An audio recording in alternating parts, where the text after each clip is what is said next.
Good morning, guys. Today I'm going to be talking to you about the integral test. Okay, the integral test is the test if a series converges or diverges, and it's only applied to series that are positive, where all of the terms are decreasing. Of course, the decreasing terms is a requirement of any series. So now, what does this test do, and how do we use it, and so on? Well, consider the following series that I have here, right? This is the sum, n equals 1 to infinity of 1 over n squared. And now, we know from sequences, and then moving on to series, that each one of these terms actually can be considered to come from a function, right? It's just plugging into this 1 over n squared, almost like plugging into a function f of x equals 1 over x squared, right? But just plugging in the nice integer values into that particular f of x, right? So we've actually already used infinite sums on functions before. It's just they were integrals, right? And they were the area, or considered to be the area underneath the curve to the x-axis, right? Especially because we're doing positive values, it's just positive areas. But we've done integrals of functions that are infinite, called improper integrals, on functions before. So how does a sum like 1 plus 1/4 plus 1/9 plus 1 over 16 plus and so on compare to that integral? Well, if you remember, I think actually the graph that I pictured here has a 2 on top or something, but if you remember, this sum is honestly just a Riemann sum that is used to approximate the integral, right? And so if we think of a left-hand Riemann sum built underneath the function, right, where let's say that this is a 4th, this down here is a 9th, forget about these, and so on, that this Riemann sum approximates that function, but notice how this is an under-approximation of that area, of that integral, right? It's not an over-approximation, it's actually going to be less than or equal to that. So if it's less than or equal to, then that means this sum has to add up to less than what the actual infinite integral equals. And we know how to take that integral. In fact, we've done it before. That's actually a, what did we call that? We use the p-test on it, right? That this is 1 over x squared, and because it's squared, this is going to approach the x-axis fast enough. So I know this integral here converges. So the series, because the series is smaller than it, right? Because the sum of these areas, these rectangles, has got to be less than what that continuous integral is giving me. That, yeah, the series is going to have to converge by the integral test. And of course, if you need to, we know how to take the limit. Let's use the letter b goes to infinity. Integral 1 to b 1 over x squared dx. Of course, that 1 over x squared integral is negative 1 over x. Plug in our two values and take the limit as b goes to infinity. That's negative 1 over b minus negative 1 over 1. That limit equals 1. So since the function converges to the value 1, we know that the series is also going to converge by the integral test.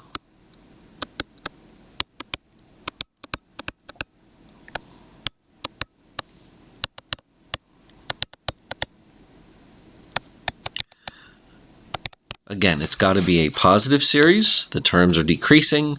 We can create a function out of it, a continuous function. As long as the integral converges, the series will also converge, okay? This can also be applied if you think a series is going to diverge. So if we consider, let's say, the series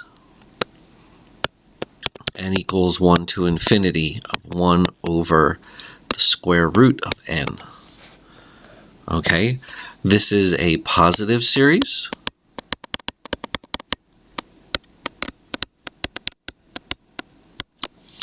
And so we can try and apply the integral test on it. So we say, let f of x be equal to 1 over the square root of x. Okay, and then the integral from 1 to infinity, 1 over the square root of x dx, limit b goes to infinity, 1 to b, 1 over the square root of x dx. We know that that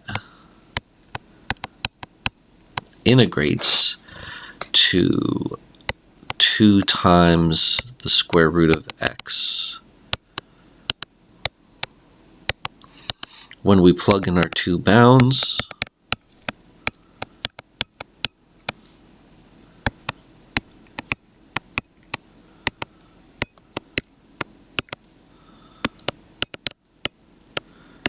we know that as b goes to infinity, that term shoots out to infinity, and so yeah, since the function diverges,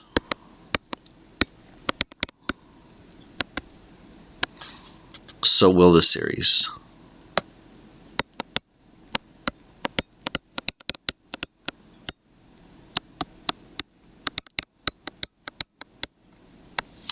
And this is because if we graph that 1 over square root of x, right?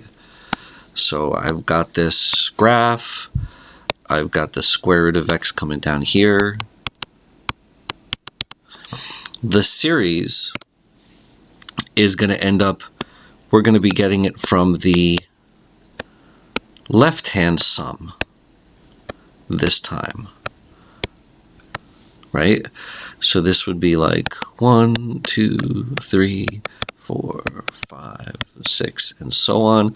And so you've got the series 1 times 1 over the square root of 1 plus 1 over the square root of 2 plus 1 over the square root of 3 plus 1 over the square root of 4. And so this Riemann sum approximate the area, but this is an over approximation.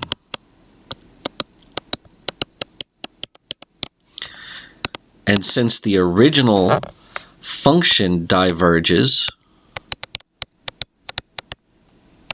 then the series, which is bigger than it, which is an overt approximation, that also has to diverge. That's also going to keep on adding and getting bigger and bigger and bigger and bigger and bigger and bigger. So that is your integral test. And as you might have noticed with the two series that we did before, we can talk about p-series. Okay, just like we had functions in the p-test when we were talking about improper integrals, we have a p-series. That is a series. Doesn't matter your starting value, it's still an infinite series. If this is 1 over n to the p power, we would say that if p is greater than 1, it'll converge.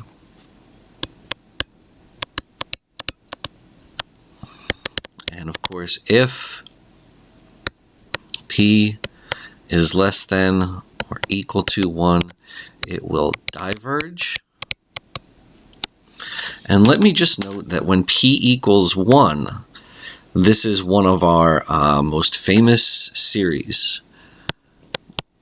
When p equals 1,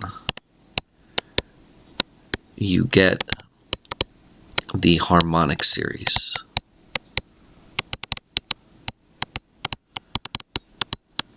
Okay, the harmonic series is 1 plus 1/2 plus 1/3 plus 1/4 plus 1/5, and so on. And this series here, this harmonic series, always diverges.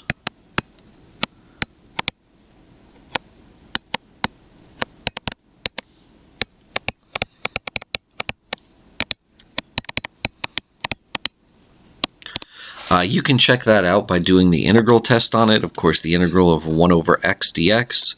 We already know that integral is going to be natural log, and then when you take the limit as your bound goes to infinity, yeah, that's going to diverge, okay?